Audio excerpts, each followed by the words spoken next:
Good morning students.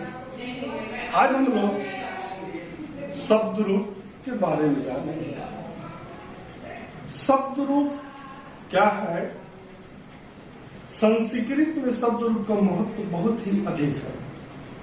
जैसे गणित में पहाड़ा का महत्व है, टेबल का महत्व है, ठीक उसी तरह संस्कृत में शब्द रूप और धातु रूप का महत्व है।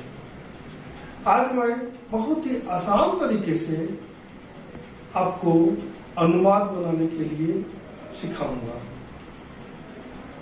शब्द रूप के माध्यम से। ठीक है, तो शब्द रूप जानने से पहले हमें दो बातों को जानना होगा। सबसे पहले शब्द रूप में विभक्ति 8 होते हैं, तो उनका एक चिन्ह होता है जो आप हिंदी ग्रामर में भी पढ़े होंगे।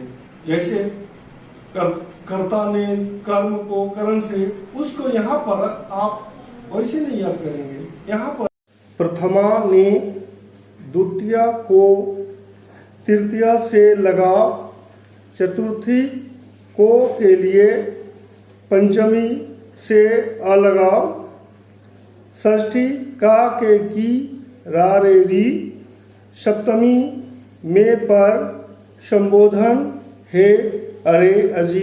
तो ये जो चिन्ह है आप हिंदी व्याकरण में भी पढ़े हैं, वही चिन्ह यहाँ पर भी प्रयोग होगा। तो सबसे पहले आप इसको अपने कॉपी में उतार लेंगे। उसके बाद मैं आप लोगों को एक फार्मूला दे रहा हूँ। एक फार्मूला, जी हाँ, फार्मूला जो मैं आपको बता रहा हूँ, इससे आपको अलग अलग रूप शब्द रूप याद करने की आवश्यकता नहीं है। एक फार्मूला याद कर लेंगे तो आपको सैकड़ों शब्द रूप आसानी से याद हो जाएंगे। हाँ, तो विद्यार्थियों, मैं आपको एक फार्मूला दे रहा हूँ, सूत्र दे रहा हूँ। उस सूत्र से आप सैकड़ों शब्द रूप आसानी से याद कर लेंगे। यह सूत्र जो है, अकारांत पुल्लिंग शब्द जितने भी होंगे, अकारांत पुल्लिंग शब्द यानी जिसके अंत में कोई मात्रा नहीं हो और वो पुल्लिंग शब्द हो, वह सबके सब इसी की तरह चलेंगे। आपका सूत्र यह है कि अह, आओ, आह, औ, आन, एम, आभ्याम, आय, आभ्याम, एभ्य, आप, अवाभ्याम, आप, अवाभ्याम, एभ्य, अस्य, अयो, आनाम, अयो, एसु। और अंत में संबोधन में जो है ऊपर वाला ही पंक्ति को लिख देंगे, जो प्रथमा में है उसी में हे लगाकर लिख देंगे। अब इसी सूत्र से आपका जितने भी अकारांत पुल्लिंग शब्द होंगे, जितने भी, जैसे मान लीजिए बालक, तो बालक शब्द रूप इसी सूत्र से चलेगा। बालक, बालक में अंत में क कोई मात्रा नहीं है। उसी तरह बहुत सारे शब्द रूप इसी प्रकार से चलेंगे। अब मैं आपको इसी सूत्र से बालक शब्द का रूप समझाना चाह रहा हूँ। आप स्क्रीन में देखिए, आपको लिखा हुआ है। तो इसी पर कैसे बालक बैठा है, तो बालका, बालको, बालका, बालकम, बालको, बालकान, बालकेन, बालकाभ्याम, बालके, बालकाय, बालकाभ्याम, बालकेभ्य, बालकात्, बालकाभ्याम, बालकेभ्य, बालकस्य, बालकयोः, बालकानां, बालके, बालकयोः, बालकेषु, हे बालका, हे बालको, हे बालका। आपका देखिए सूत्र से सब कुछ मिल रहा है। इसी तरह हम लोग थोड़ा सा एक उदाहरण और देखते हैं।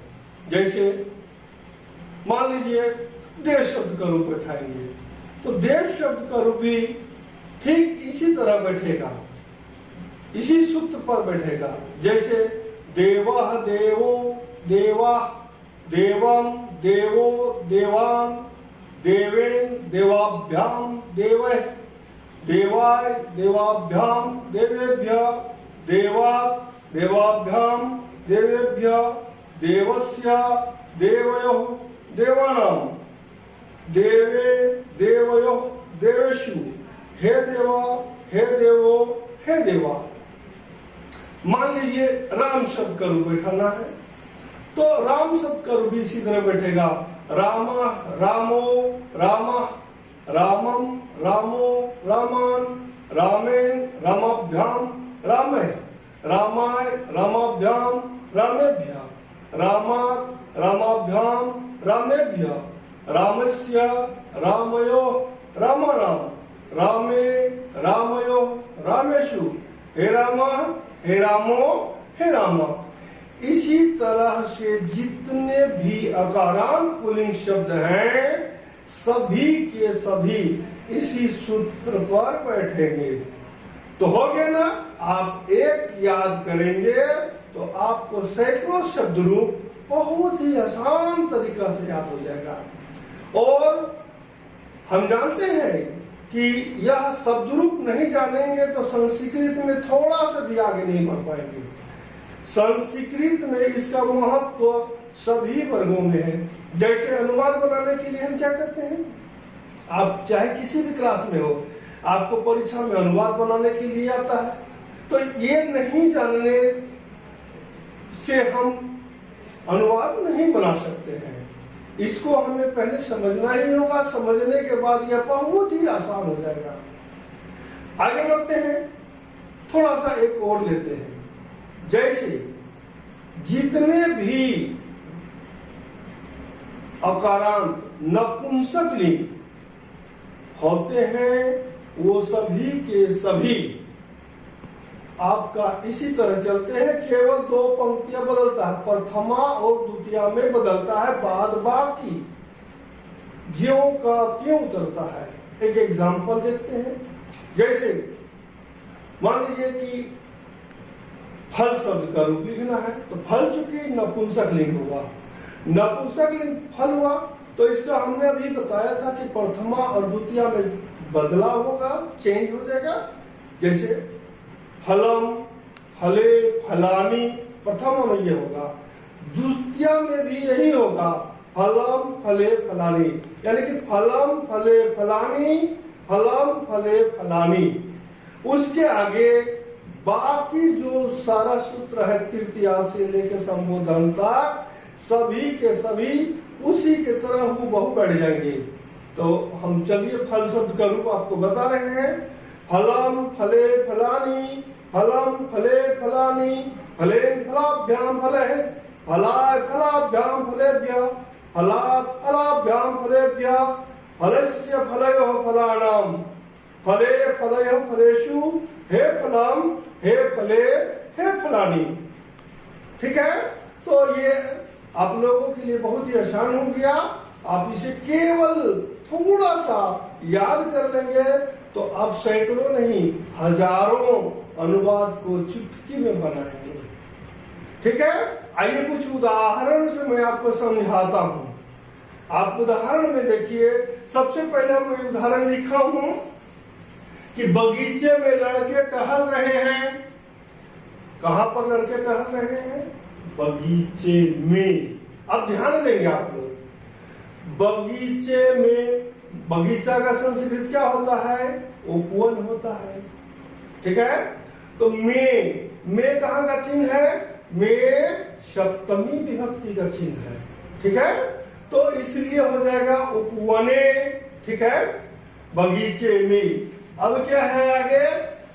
लड़के टहल रहे हैं, तो लड़के एक लड़का नहीं है, बहुवचन है, तो बहुवचन में अभी हमने बताया था आपको, बालका है, बालको बालका। यहाँ पर इसी वाक्य में देखिए दो दो जगह प्रयोग हो रहा है। तो लड़के हैं, बहुत सारे लड़के हैं, तो बालका हो जाएगा। ठीक है, और धातु रूप में मैंने आप लोगों को बताया था कि ये जितने भी संज्ञा होते हैं सभी के सभी प्रथमा पुरुष में यूज होता है। तो प्रथमा पुरुष का लट लकार में मैंने आप लोगों को बतलाया था सूत्र टी त अंति। लिट लकार में भी मैंने आप लोगों को बताया था स्यति स्यतः स्यंति। तो बस यही दोनों, इसी से अब मान लीजिए लंग लकार होगा तो लंग लकार का प्रयोग भूतकाल का प्रयोग करेंगे। ठीक है, आइए थोड़ा सा हम वर्तमान काल में सेंटेंस को जाने कि कैसे बनता है। तो मैंने अभी बताया कि बगीचे में लड़के टहल रहे हैं, अर्थात उपवने बालकाः भ्रमन्ति। अब चूंकि एक लड़के नहीं है, बहुत सारे लड़के हैं, इसलिए क्या हो जाएगा तीता अंति। तो उपवने बालकाः भ्रमन्ति। दूसरा उदाहरण देखते हैं, वह घर जाता है, अर्थात वह घर को जाता है। को यहाँ पर छुपा हुआ है, ध्यान देंगे। तो घर जाता है यानी घर को जाता है। तो को कहाँ का चिन्ह है? द्वितीय विभक्ति का है। ठीक है, तो द्वितीय विभक्ति में क्या आप लोग अभी पढ़े अम। ठीक है, अम पढ़े ना एक वचन में, चूंकि घर एक वचन है तो क्या हो जाएगा आपका सह, वह है इसलिए सह, और गृहम हो जाएगा सह गृहम गच्छति। आइए एग्जांपल 3 समझते हैं। सीमा हाथ से लड्डू खाती है, ध्यान देंगे यहां पर से। अब से मैंने आप लोगों को शुरू में बताया था कि से दो जगह है, एक लगाव है एक अलगाव है। तो लगाव का मतलब होता है जहां पर कनेक्शन होता है उसको लगाव कहते हैं, और जहां डिस्कनेक्ट होता है उसे अलगाव कहते हैं। तो चूंकि सीमा हाथ से लड्डू खा रही है यानी कि हाथ से कनेक्शन उसका है, इसलिए यहाँ पर लगाव वाला अर्थात तृतीय विभक्ति का प्रयोग होगा। तो जैसे हम लोग कहते हैं सीमा हाथ से लड्डू खाती है, यानी सीमा हस्तेन, हाथ का हस्त होता है तो हस्तेन एन, मैंने अभी बताया था आप लोगों को एन लगेगा तो हस्त का क्या हो जाएगा हस्तेन। तो सीमा हस्तेन मोदकम खारती। ठीक है, और आगे देखते हैं श्री गणेश को प्रणाम। यहाँ पर को के लिए है, मैंने चतुर्थी विभक्ति में आपको चिन्ह बताया को के लिए, क्योंकि गणेश जी को प्रणाम कर रहे हैं तो उनके लिए ही कर रहे हैं, यानी कि वो हमको वापस नहीं मिलेगा, उनके लिए ही कर रहे हैं। तो श्री गणेशाय नमः क्या हो जाएगा चतुर्थी विभक्ति में प्रयोग होगा, क्योंकि यहाँ पर को जो है चतुर्थी विभक्ति का प्रयोग होगा, इसलिए क्या हो गया श्री गणेशाय नमः, यानी श्री गणेश जी को प्रणाम। आप उदाहरण आगे देखते हैं, पेड़ से पत्ता गिरता है। ठीक है, अब यहाँ पर देखेंगे कि पेड़ से पत्ता गिरता है। ठीक है, तो पेड़ से पत्ता गिरता है अर्थात यहाँ पर डिस्कनेक्ट हो रहा है, से अर्थात अलगाव। ठीक है, डिस्कनेक्ट हो रहा है तो पंचमी हो जाएगा। डिस्कनेक्ट जहां होता है वहां पर से पंचमी विभक्ति का प्रयोग होता है। तो पेड़ से पत्ता गिर रहा है यानी डिस्कनेक्ट हो रहा है, चूंकि पेड़ है तो देखिए पंचमी में क्या हमने भी बताया था आप, तो यहाँ पर वृक्षात हो जाएगा, चूंकि वृक्ष में आत जोड़ देंगे तो क्या हो जाएगा वृक्षात। अब पत्ते गिरते हैं, एक पत्ता नहीं है बहुत सारे पत्ते हैं, इसलिए क्या हो जाएगा पत्रम पत्रे पत्राणी। अभी मैंने आप लोगों को बताया था ना फलम फले फलानी, उसी तरह हो जाएगा पत्रम पत्रे पत्राणी। तो चूंकि बहुवचन है तो इसलिए वृक्षा पत्राणी और पतंती लग जाएगा, चूंकि बहुवचन है टीता अंति, इसलिए हो गया वृक्षा पत्राणी पतंती। इस तरह से आप हजारों अनुवाद बना लेंगे, और ये अनुवाद ही नहीं बनाएंगे, आप किताब में पढ़ेंगे तो किसी भी वाक्य को देखेंगे लगभग सभी वाक्यों में इन बालक शब्द का ये फॉर्मूला लगा ही रहता है, लगभग सभी शब्दों में। इसलिए इसका महत्व बहुत ही अधिक है। यह नहीं जानेंगे तो हम संस्कृत में बिल्कुल आगे बढ़ने में दिक्कत होगी।